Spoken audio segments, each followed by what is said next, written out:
সরকার উন্নয়ন বিরোধী সরকার, ওই সরকার চলে যাচ্ছে, বিজেপি সরকার উন্নয়নমুখী সরকার আছে।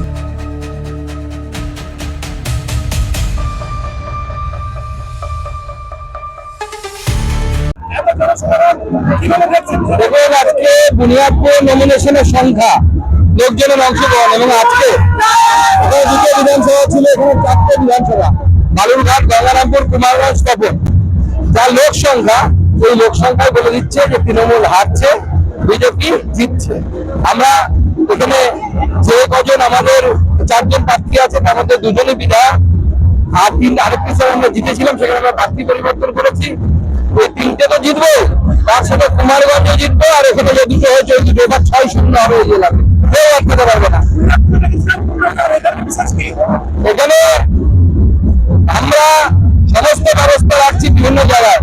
ওখানকার প্রার্থী একটু দুষ্ট প্রার্থী আছে, সেই আমরা করে বললে যা দেখেছি, তাছাড়া নিজেও রেখেছি, বললে চলবে, আবার নিজের তালে করে অনেকে নাচবেও, ঠিক আছে, সবাই আসো, নিজেও বাঁচবে, নাচবেও তৃণমূল।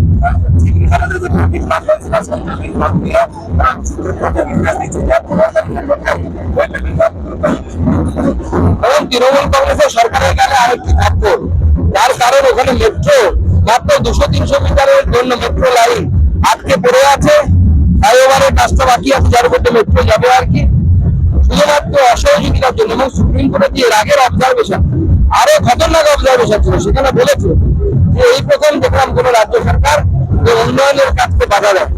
মমতার সরকার উন্নয়ন বিরোধী সরকার, ওই সরকার চলে যাচ্ছে, বিজেপি সরকার উন্নয়নমুখী সরকার আছে।